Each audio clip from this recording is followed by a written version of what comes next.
तो इस क्वेश्चन में देखिए टाइम कांस्टेंट का वैल्यू निकालना है इस सर्किट के लिए, ठीक है। तो टाइम कांस्टेंट का फॉर्मूला क्या होता है, tau equal to R equilibrium dot C equilibrium, ठीक है।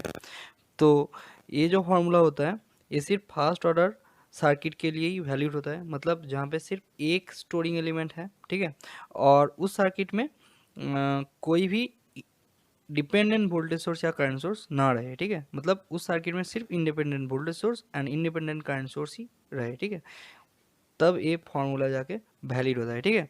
तो आर इक्विलिब्रियम क्या होगा, आर इक्विलिब्रियम होगा ये जो कैपेसिटर है इसको अगर हम लोग हटा दें और इसके इस टर्मिनल से, ठीक है ना, इस टर्मिनल से अगर हम लोग टोटल रेजिस्टेंस कितना आ रहा है, ठीक है, मतलब थेवेनिन रेजिस्टेंस कितना आ रहा है वो अगर चेक करें तो वो हो जाएगा आपका आर इक्विलिब्रियम, ठीक है।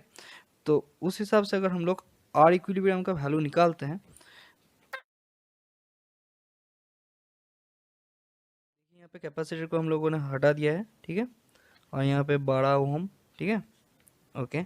और ये जो वोल्टेज सोर्स है वो क्या है, इंडिपेंडेंट वोल्टेज सोर्स है, तो इसको हम लोग शॉर्ट कर देंगे, ठीक है, ओके।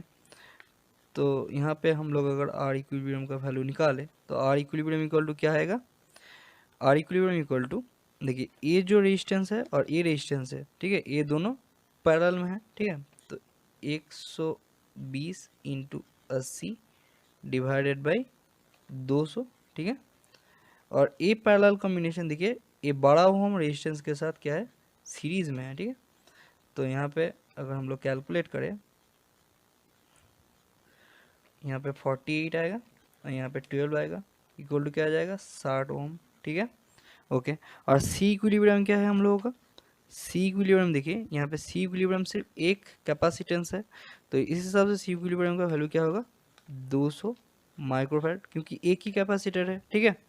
तो अब अगर हम लोग टाइम कांस्टेंट का फॉर्मूला लगाते हैं यहाँ पे, टाउ इक्वल टू क्या होगा, C equilibrium dot R equilibrium, ठीक है, इक्वल टू क्या होगा, 200 microfarad into 60 ohm, equal to क्या होगा, इक्वल टू आपका आएगा 12,000, ठीक है, 12,000 माइक्रो सेकेंड, इक्वल टू क्या होगा, 12 मिली सेकेंड, ठीक है।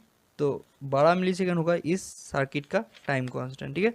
तो चलिए अब देखते हैं नेक्स्ट क्वेश्चन।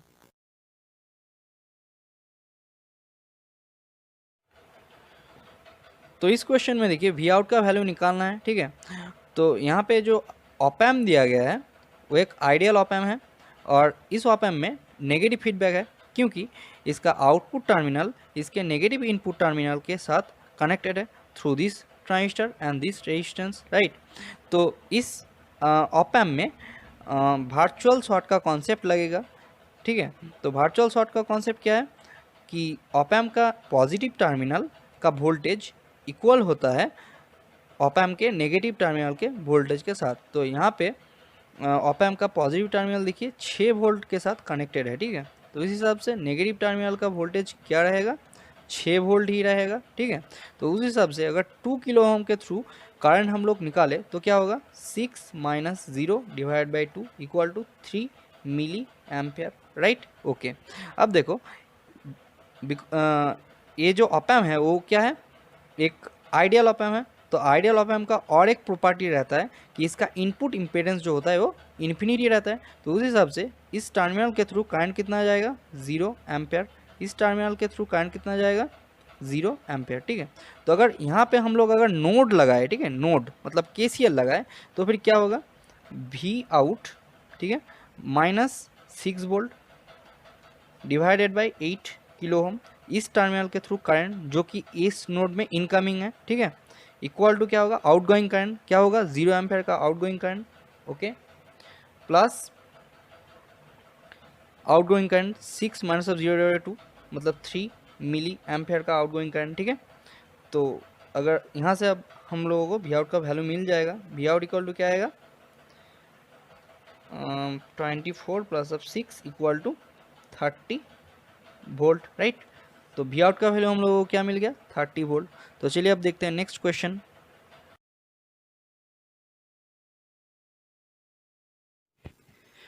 तो इस वीडियो में देखिए Z11 का वैल्यू निकालना है और Z22 का वैल्यू निकालना है, ठीक है। तो Z पैरामीटर का वैल्यू निकालने के लिए Z पैरामीटर का इक्वेशन आप लोगों को पता होना चाहिए। तो वो इक्वेशन होता है V1 equal to Z11 I1 plus of Z12 I2, ठीक है।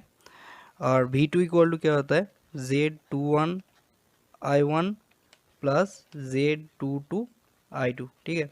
तो इस इक्वेशन से अगर हम लोग Z11 का वैल्यू निकाले तो फिर हम लोगों को क्या करना पड़ेगा, I2 को 0 करना पड़ेगा, मतलब पोर्ट 2 को ओपन सर्किट करना पड़ेगा, ठीक है। तो अब देखो V1 divided by I1 for I2 equal to 0, ठीक है, इक्वल टू क्या होगा Z11, ठीक है। अब यहाँ से अगर हम लोगों को Z22 का वैल्यू निकालना है तो फिर क्या करना पड़ेगा, I1 को 0 करना पड़ेगा, मतलब पोर्ट 1 को आप लोगों को ओपन सर्किट करना पड़ेगा, ठीक है। तो इस हिसाब से अगर Z22 का वैल्यू क्या लिख सकते हैं हम, Z22 का वैल्यू इक्वल टू क्या लिख सकते हैं, V2 divided by I2 for I1 equal to 0, right, okay. तो अब देखो इस इक्वेशन के ऊपर काम करते हैं, चलिए। तो यहाँ पे क्या बोला गया है कि Z11 equal to V1 divided by I1 for I2 equal to 0, मतलब पोर्ट 2 को ओपन कर रहे हैं हम, ठीक है। तो अगर पोर्ट 2 को ओपन कर रहे हैं मतलब I2 जो है ये I2 0 है, ठीक है। तो I2 अगर 0 हुआ तो 60 और 30 ओम क्या होगा, सीरीज में होगा, और एक पूरा सीरीज कॉम्बिनेशन के साथ ये 10 ओम क्या होगा, पैरेलल में होगा, राइट। तो इस हिसाब से हम लोग Z11 equal to V1 divide by I1 का वैल्यू क्या लिख सकते हैं, 60 प्लस 30 मतलब 90 ओम, ठीक है। उसके साथ पैरेलल में क्या आएगा 10 ओम, ठीक है, 10 ओम पैरेलल में। तो उस हिसाब से इसका वैल्यू क्या आ जाएगा 90 into 10 divided by 100 equal to 9 ohm, ठीक है। अब देखो Z22 का वैल्यू अगर निकालना है, ठीक है, Z22 का वैल्यू Z22 इक्वल टू क्या होगा V2 divided by I2 for I1 equal to 0, right. तो I1 0 मतलब क्या है, पोर्ट 1 को हम लोग क्या कर रहे हैं, पोर्ट 1 को हम लोग ओपन सर्किट कर रहे हैं, ठीक है। तो उस हिसाब से I1 इक्वल टू 0 अगर हुआ तो 30 ओम और 10 ओम क्या होगा, सीरीज में आ जाएगा, ठीक है। और ये पूरा सीरीज कॉम्बिनेशन के साथ ये 60 ओम क्या होगा, पैरेलल में होगा, राइट। तो उस हिसाब से क्या लिख सकते हैं हम कि 30 और 10 को सीरीज में क्या लिख सकते हैं 40 ओम, ठीक है। उसके साथ पैरेलल में क्या होगा 10 ओम, ये मतलब 60 ओम, ठीक है। तो 60 ओम उसके साथ पैरेलल में, ठीक है। तो उस हिसाब से क्या आ जाएगा 40 into 60 divided by 100, right, which is equal to 24 ohm, right. तो उस हिसाब से Z11 का वैल्यू क्या है 9 ओम आया और Z22 का क्या वैल्यू आया 24 ओम आया, ठीक है, ओके। तो चलिए देखते हैं नेक्स्ट क्वेश्चन।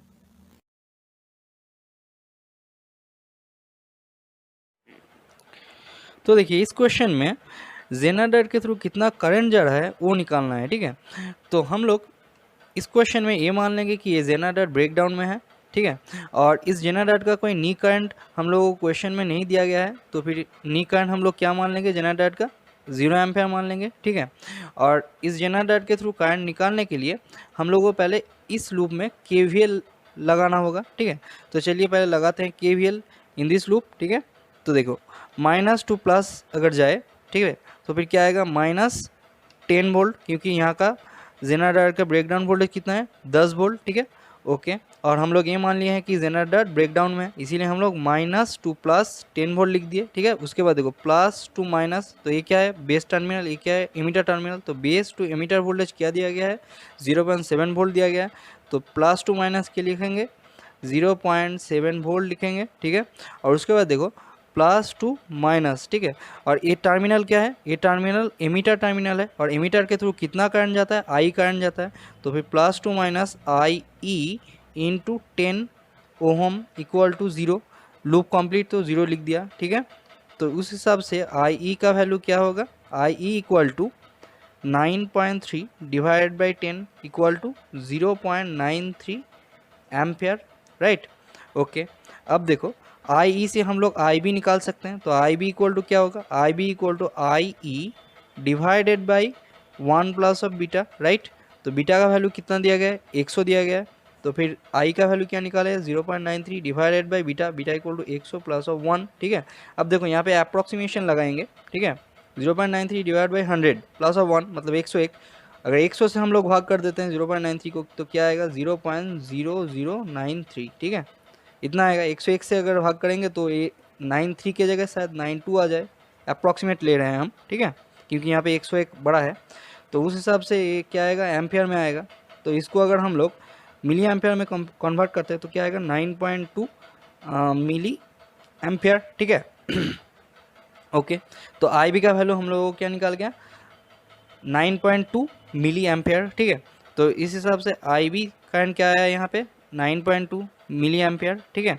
अब देखो इस टर्मिनल में अगर हम लोग करंट निकालें तो क्या होगा, देखो इस टर्मिनल में ये जो नोड है यहाँ पे कितना वोल्टेज है 20 वोल्ट, और इस नोड में वोल्टेज क्या है, देखो ये नोड जेनर डायोड के पॉजिटिव टर्मिनल मतलब एन टर्मिनल्स के साथ कनेक्टेड है, ठीक है।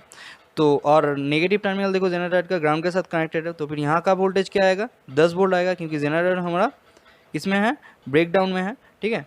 तो उस हिसाब से अगर यहाँ का मतलब इस 0.5 किलो ओम के थ्रू अगर रेजिस्टेंस निकाले तो क्या आएगा 20 वोल्ट, मतलब higher potential minus lower potential, यहाँ का 10 volt minus of 10 volt divided by क्या आएगा रेजिस्टेंस 0.5 के, ठीक है।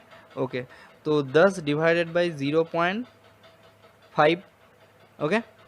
तो ये वाला देखो, ये वाला किस में है वोल्ट में, ये वाला किलो में, तो एम मतलब करंट क्या किस में आएगा मिली एम्पेयर में आएगा। तो मिली एम्पेयर में अगर निकाले तो फिर यहाँ पे 20 मिली एम्पेयर आ जाएगा, ठीक है। ओके, 20 मिली एम्पेयर आ जाएगा इसके थ्रू करंट, ठीक है। ओके, तो अगर यहाँ पे हम लोग नोड लगाते हैं मतलब केसीएल लगाते हैं तो फिर क्या होगा, देखो इस नोड के थ्रू आउटगोइंग करंट क्या है आई, तो आई का वैल्यू क्या है वही निकालना है आई, ओके। और यहाँ के थ्रू आउटगोइंग करंट इस नोड के थ्रू और एक आउटगोइंग करंट क्या है आई बी है, तो और एक आउटगोइंग करंट आई बी लिख दिए, ठीक है। और इनकमिंग करंट कितना है ये जो निकाला हम 20 मिली एम्पेयर, यही इनकमिंग करंट है इस नोड के लिए। तो फिर इक्वल टू क्या लिख देंगे, दो आउटगोइंग करंट को समेशन इक्वल टू एक इनकमिंग करंट जो कि है 20 मिली एम्पेयर, ओके। तो उस हिसाब से अगर आई का वैल्यू निकाले हम तो फिर क्या आएगा 20 माइनस ऑफ 9.2, क्योंकि आई बी का वैल्यू देखो 9.2 निकाले थे, तो 9.2 इक्वल टू क्या आ जाएगा 10.8, ओके, 10.8 मिली एम्पेयर। तो आई का वैल्यू क्या आएगा 10.8 मिली एम्पेयर, और यहाँ पे देखो आई का वैल्यू पॉजिटिव में आ गया, ठीक है, पॉजिटिव 10.8 मिली एम्पेयर, मतलब करंट का डायरेक्शन जो हम लोग एज्यूम किए थे N terminal to P terminal, ठीक है, वो 10.8 मिली एम्पेयर ही आ रहा है, मतलब जेनर डायोड के N terminal to P terminal current flow हो रहा है, मतलब ये जेनर डायोड जो है वो ब्रेकडाउन में ही है, ठीक है। तो हम लोगों का एजम्पशन जो है वो करेक्ट है, तो एक क्वेश्चन का सही आंसर क्या हो गया 10.8 मिली एम्पेयर, राइट। तो चलिए देखते हैं नेक्स्ट क्वेश्चन।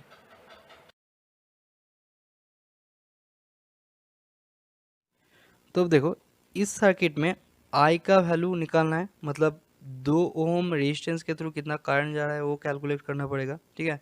तो उसके लिए पहले तो हम लोग इस नोड को ग्राउंड मान लेंगे और इस नोड में एक वोल्टेज मानेंगे भी, ठीक है।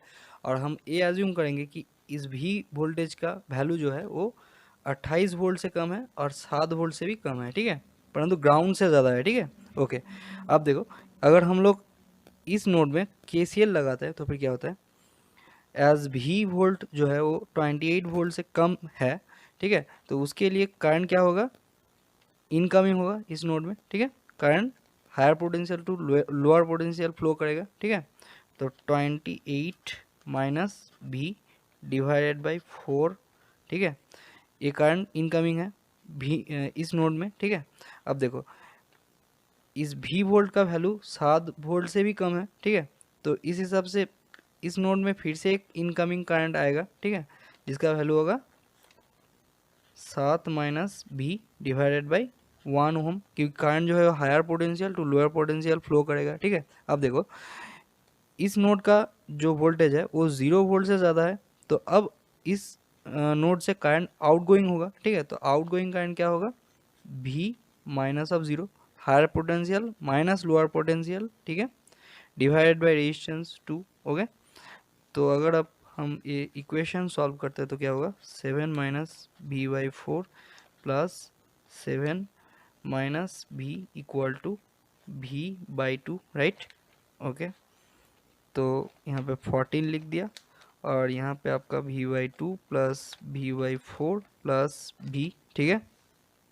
ओके, इक्वल टू क्या होगा, इक्वल टू आपका यहाँ पे 4 एलसीएम ले लिए तो 2v plus v plus 4v हो गया इक्वल टू 14। तो उस हिसाब से हम लोग क्या लिख सकते हैं, 56 इक्वल टू 7v हो गया, तो 8 इक्वल टू v आ गया, ठीक है। अब रेजिस्टेंस के ये 2 ओम रेजिस्टेंस के थ्रू जो करंट है वो क्या होगा, I इक्वल टू, ठीक है, I equal to v minus of 0 divide by 2, ठीक है, करेक्ट। ओके, अब v का वैल्यू क्या है, 8 minus of 0 divide by 2 which is nothing but equal to क्या होगा, 4 एम्पेयर, राइट। तो 2 ओम रेजिस्टेंस के थ्रू कितना करंट जा रहा है, 4 एम्पेयर करंट जा रहा है, ठीक है। तो चलिए अब देखते हैं नेक्स्ट क्वेश्चन।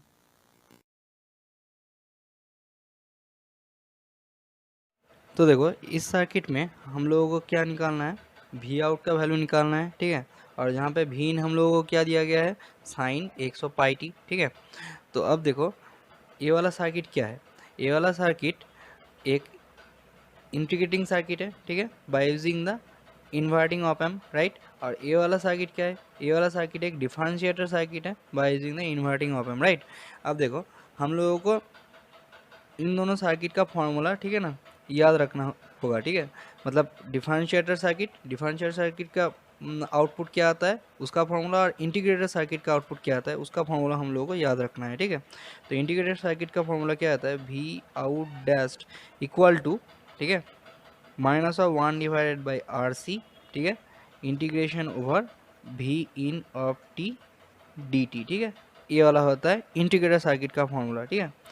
तो अगर हम लोग इम्प्लीमेंट करते हैं इस फॉर्मूले को इस सर्किट के लिए तो भी देखो, और हाँ यहाँ पे हम लोग और एक चीज़ एज्यूम करेंगे कि इसका वैल्यू क्या है, इसका वैल्यू आर है, ठीक है।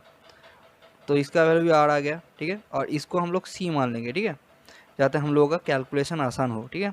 तो इसका वैल्यू क्या है, सी, ठीक है, सी। और ये वाला क्या होगा, देखो ये वाला आर है, 100 ओम को हम लोग आर मान लें तो फिर 200 को क्या मानेंगे, 2R मानेंगे, ठीक है। कैलकुलेशन हम लोग का बहुत आसान हो जाएगा इससे, ठीक है। तो इस सर्किट के लिए अगर ये फार्मूला हम लगाते हैं तो फिर देखिए minus of 1 divide by R, R के जगह में देखो 100 में मतलब आर है तो आर लिख दिए, और सी 1 पिको फैट को सी माने तो सी की लिखेंगे, ठीक है। और वी इन ऑफ टी क्या दिया गया है, साइन 100 पाई टी, ठीक है।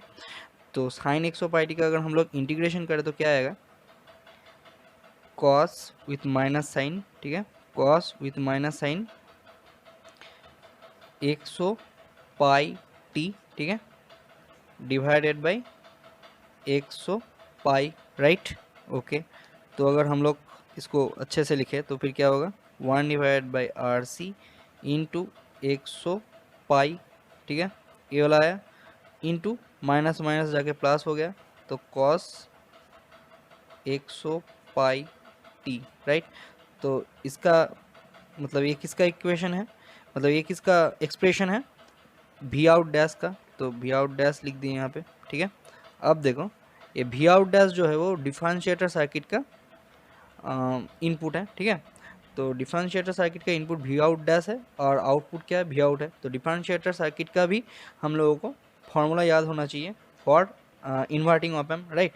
तो क्या होगा formula, V out equal to, ठीक है, minus of R C into d D T of V in. अब वी इन यहाँ पे क्या है, वी आउट डैश, तो वी आउट डैश लिख दिए, ठीक है। अब देखो आर, आर का वैल्यू क्या है, देखो आर का वैल्यू यहाँ पे क्या है, 2R है, ठीक है। मतलब 200 ओम है तो 200 ओम के जगह में हम लोग आर को 2R लिख देंगे, तो माइनस ऑफ 2 इंटू आर, ठीक है। और सी का वैल्यू क्या है, देखो सी का वैल्यू देखो एक ही है, 1 पिको फैराड है, सेम है, ठीक है ना। इसका सेम है, इसका भी पिको फैराड 1 पिको फैराड था, इसका भी 1 पिको फैराड है, तो इसीलिए हम लोग सी को सी लिख देंगे, तो dot C, okay, dot D D T of V out dash. तो वी आउट डैश का एक्सप्रेशन देखो यहाँ पे ए वाला है, तो उस हिसाब से हम लोग अगर इसका डेरिवेटिव करें तो क्या आएगा, 1 divide by R C into 100 pi, ठीक है, इंटू, अब देखो कॉस का अगर डेरिवेटिव करोगे तो फिर क्या आएगा, माइनस साइन 100 पाई टी, ठीक है, और इसके साथ मल्टीप्लाई हो जाएगा क्या, यहाँ पे मल्टीप्लाई क्या होगा, इनटू 100 पाई, ठीक है, ओके। तो ये 100 पाई और ये 100 पाई कैंसिल हो जाएगा, ठीक है, ए आर सी और ए आर सी कैंसिल हो जाएगा, और ए माइनस और ए माइनस मिलके प्लस हो जाएगा, ठीक है, ओके। तो उस हिसाब से क्या आएगा, 2 इंटू साइन 100 पाई टी, ठीक है। तो वी आउट का वैल्यू क्या आएगा, वी आउट का वैल्यू आपका आएगा 2 साइन 100 पाई टी, ठीक है। तो इस क्वेश्चन का सही answer V out equal to 2 sine 100 pi T, ठीक है। तो चलिए देखते हैं नेक्स्ट क्वेश्चन।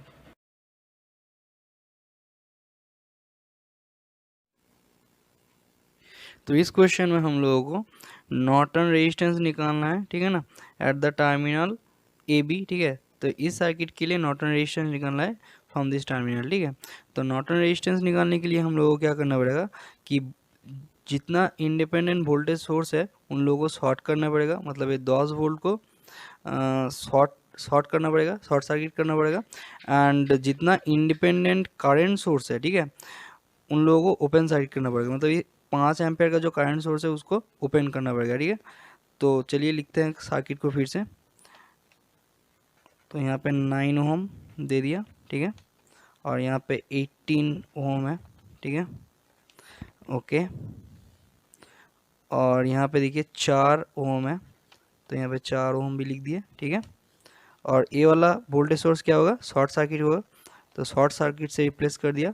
और ये वाला करंट सोर्स क्या होगा, ओपन सर्किट होगा, तो इसको ओपन सर्किट से रिप्लेस कर दिए, ठीक है। और ये वाला ए बी टर्मिनल लिख दिए, ये वाला ए, ये वाला बी। तब यहाँ से अगर हम लोग देखें, ठीक है, देन ये 9 ओम का रेजिस्टेंस और 18 ओम का रेजिस्टेंस देखिए पैरेलल में है, ठीक है। और ये पैरेलल कॉम्बिनेशन 4 ओम के साथ सीरीज में है, ठीक है। तो इस हिसाब से अगर हम लोग लिख सकते हैं कि नॉर्टन रेजिस्टेंस आर एन से डिनोट करते हैं, चलिए आर एन इक्वल टू क्या होगा, the parallel combination of 9 ohm and 18 ओम।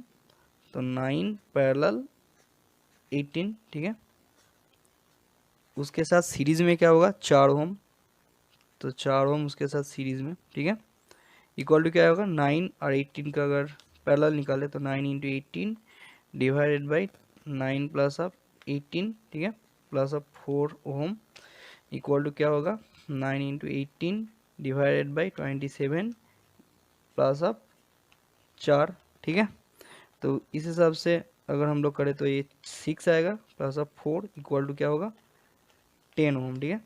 तो Norton resistance at the terminal A B for this circuit will be equal to 10 ohm, ठीक है। तो चलिए देखते हैं नेक्स्ट क्वेश्चन।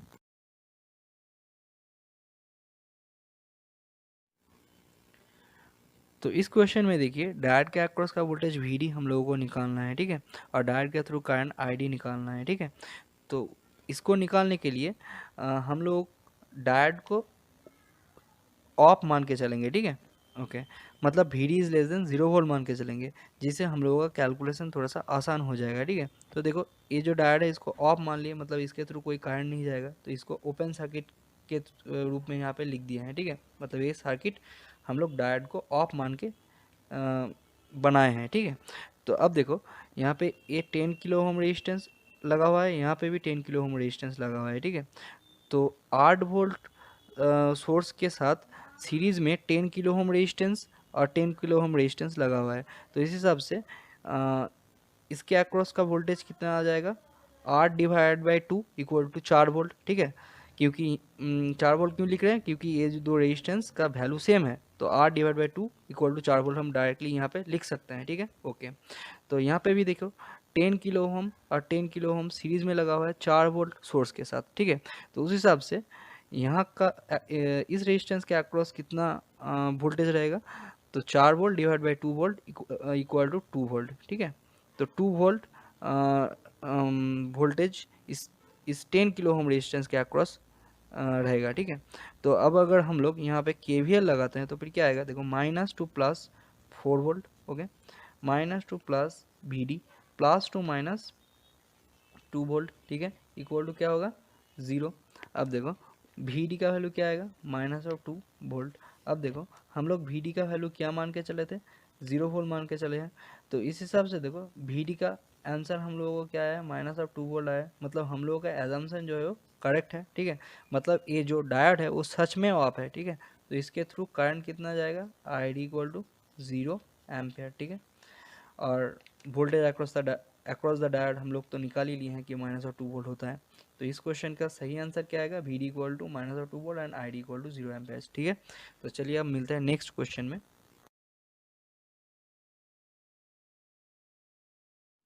तो अब देखिए इस क्वेश्चन में the effective resistance faced by the voltage source कितना होगा वो पूछा गया है। मतलब हम लोगों को simply V I divide by I का वैल्यू, ठीक है, निकालना है, ठीक है। तो अब देखो यहाँ पे ये जो रेजिस्टेंस है, इस रेजिस्टेंस का वैल्यू नहीं दिया गया है, ठीक है।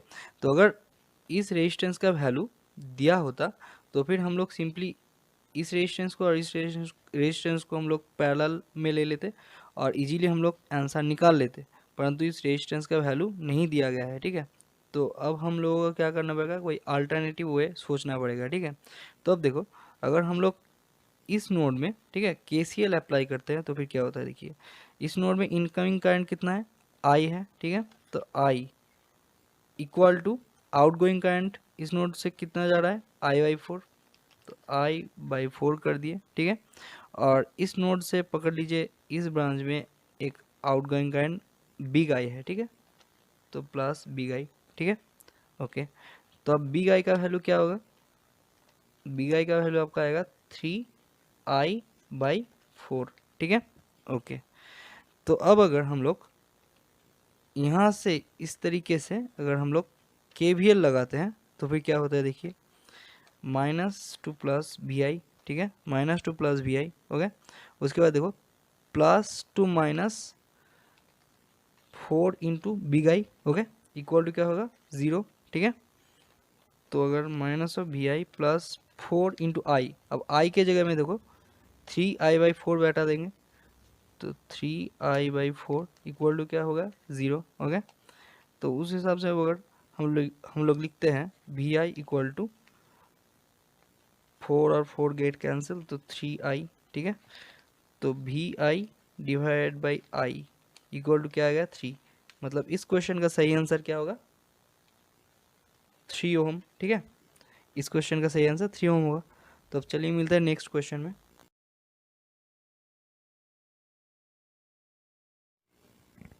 तो इस क्वेश्चन में देखिए हम लोगों को minimum power rating of the zener diode निकालना है, ठीक है। तो minimum power rating of the zener diode क्या होता है, power rating, minimum power rating of zener diode क्या होता है, VZ IZ maximum, right, okay.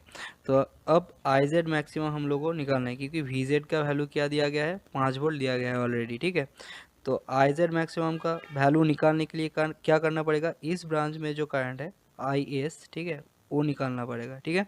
तो IS इक्वल टू क्या है, IS इक्वल टू देखो higher potential 10 volt minus lower potential 5 volt, ठीक है। यहाँ पे 5 वोल्ट हम क्यों लिख पा रहे हैं, क्योंकि हमको पता है कि ये वाला सर्किट एक जेनर रेगुलेटर सर्किट है, ठीक है। तो इस सर्किट में zener diode always break down में ही काम करेगा, ठीक है। तो 10 minus 5 divided by 0.1 equal to क्या आएगा, 5 divide by 0.1 equal to 50 milli ampere, right, equal to क्या है, IS, ठीक है, ओके। और इस ब्रांच में करंट अगर हम लोग IL मान लिए तो फिर अब देखो अगर KCL लगाते हैं तो क्या आता है, IS equal to IZ plus IL, right. अब देखो IZ मैक्सिमम निकालना है हम लोगों को, ठीक है, IZ मैक्सिमम। और ये वाला देखो IS क्या है, फिक्स है क्योंकि 10 वोल्ट जो है वो फिक्स्ड है, ठीक है। और 5 वोल्ट का ये जेनर का ब्रेकडाउन वोल्टेज ये भी फिक्स्ड है, ठीक है। तो इस हिसाब से 10 माइनस 5 डिवाइडेड बाई 0.1 ये जो रेजिस्टेंस है ये भी फिक्स्ड है। तो इस हिसाब से IS जो है वो फिक्स्ड है, ठीक है। तो IS फिक्स्ड है और IZ का मैक्सिमम वैल्यू हम लोगों को निकालना है, ठीक है। IZ का मैक्सिमम वैल्यू निकालना है तो इस हिसाब से IL क्या होगा, मिनिमम होगा, ठीक है, ओके। तो IL मिनिमम होगा। तो इस हिसाब से अगर हम लिखें कि IZ मैक्सिमम, ठीक है, प्लस IL मिनिमम को हम क्या लिख सकते हैं, VL, मतलब VL क्या है, the voltage across this resistance RL, वो क्या है, 5 वोल्ट। तो 5 वोल्ट मतलब VZ लिख सकते हो, ठीक है, VZ डिवाइडेड बाई RL। अब मिनिमम है, RL का वैल्यू अब क्या आ जाएगा, मैक्सिमम लेना पड़ेगा हम लोगों को for maintaining IL minimum, right. तो RL मैक्सिमम क्या जा सकता है, मैक्सिमम इन्फिनिटी हो सकता है, तो इस हिसाब से हम लोग अगर इसको इन्फिनिटी मान लिए तो फिर VZ divide by infinity equal to 0 आ जाएगा। तो उस हिसाब से IZ मैक्सिमम आपका क्या आ जाएगा, IZ maximum equal to IS fixed, ठीक है, यही आ जा रहा है, ठीक है, ओके। तो IZ मैक्सिमम क्या आ गया आपका 50 मिली एम्पियर, ओके। तो अब अगर हम लोग एक फॉर्मूला लगाते हैं जेना डायट का मिनिमम पावर रेटिंग का, तो फिर क्या होगा, मिनिमम पावर रेटिंग,